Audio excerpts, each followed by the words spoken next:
دي حضراتكم مكرونه النجريسكو، وادي اهي بتغلي عشان نصفيها من الميه، وبعد كده نرجع نعملها زي كده. وادي الفراخ قدامنا والجبنه، وبنطلع للزبون الاوردر كده. بعد ما بنعبيه بنحط عليه شاورما مع شويه فراخ مع حتتين زيتون مع شويه جبنه. بعد كده بنوديها هناك على الفرن. طريقه ازاي تعمل عجنه البيتزا. دي فراده جايبينها بنص مليون جنيه، ومعانا الشيف الاردني. زي ما انتم شايفين اهي بتطلع وتتبقلش كده تتلف. بنزيت البتاع قبل ما نحطها، بعد كده بنفردها في البتاع ونقفل ونركن فوق. نفس النظام برضو، بس دي عجنه كبيره وبتطلع كبيره شويه.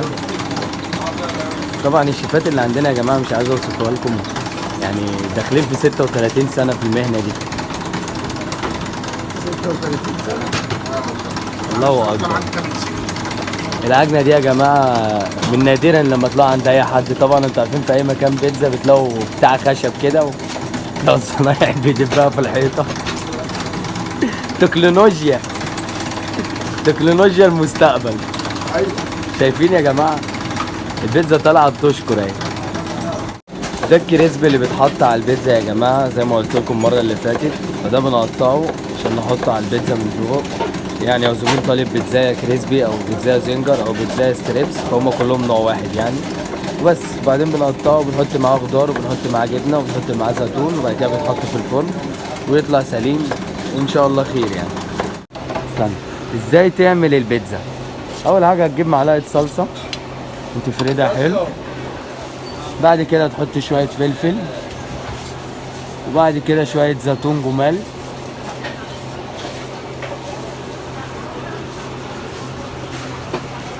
وبعد كده شويه الجبنه عشان يسيحوا على الخضار وتدي تيست جميل. تمام. وبعد كده شويه طماطم من الوش.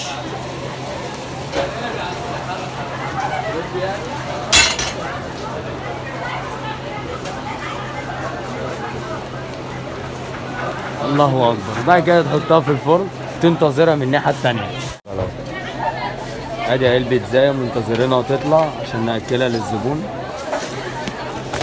طلعت بالصلاه على النبي. معانا شيفات هنا خارجين بره يا جدعان، مش جايين من مصر، دول من اوروبا. وادي تقطيعه البيتزا اللي عايز يتعلم ازاي اقطع البيتزا. وبعدين بنحط الكاتشب والمايونيز على حسب ما الزبون عايز، وبنندى على اسم الزبون والاوردر بنحطه.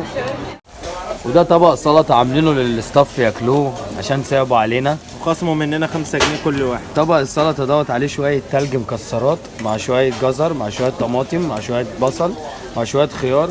ولازم تدوقوا يا جماعه. خد على فكره مع شويه توم ومع شويه طماطم ومع شويه ملح مع شويه خل، وطلعت بكده.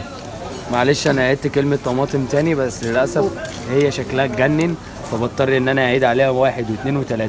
طبق السلطه ده بنعمله يا جماعه اكل اصطف، يعني احنا شغالين في مكان اكل، فده اكل الاصطف بتاعنا، برجر او كفته او سجق، فده اكل الاصطف. استنى يا عم حسن، ازاي تعمل عجنه الكريب؟ اول حاجه هتعجن العجنه دي وتصب اللقمه، تمام. بعد كده تفضي كبشتين وبايدك الجميله تمسك العصفوره وتعمل احلى كريب. معانا احلى شيفات واحسن الاصناع، ومش كريب وبس، شغالين كل المنتجات. 1 minute معايا ميتنج. 1 minute. لا كده الكريب اتعمل. انتظروا الحشو وازاي تقفل اللقمه. ودي طريقه تشكيله الكريب يا جدعان.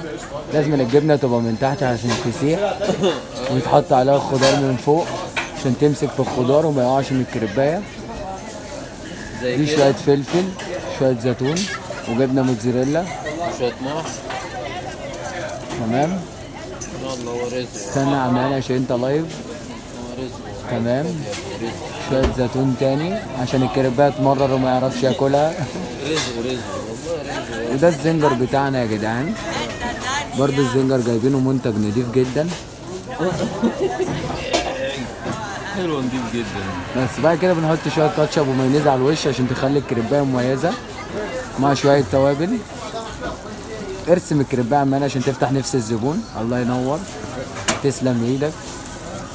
دي شويه زعتر مع شويه توابل وده الزبون اللي هياكل. الاكل بتاعي ده يعني هو ده بيوصي الصعب. شويه جبنه من على الوش عشان تشيح الخضار وتشيح على الحاجه. الله ينور يا شيفنا. خلي بالك من الحله دي. دي نشا طبعا بنعملها من امبارح وبنبيتها عشان تنشف لتاني يوم. وده توم.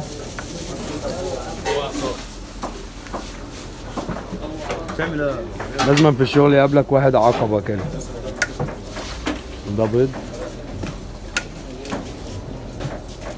دي يا جماعة مكونات التومية. طبعا هوريكم الشيف اللي بيعملها في الاخر، بس نخلص بس العجل. نحط شوية ملح عشان تبقى لذيذة.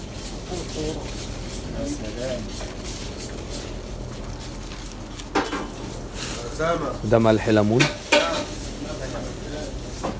ملح ليمون برضو بيدي طعم جميل. بس وبعدين بقى بنشغل عليها الخلاط، وهي شغالة بنحط لها زيت.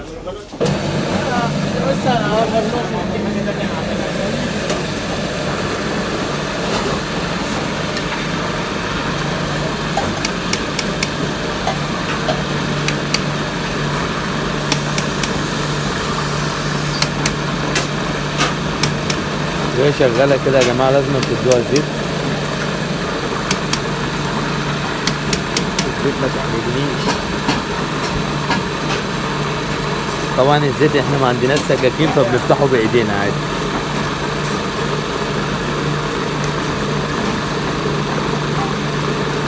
بس وكده هتطلع التومية معاكم جميلة قوي.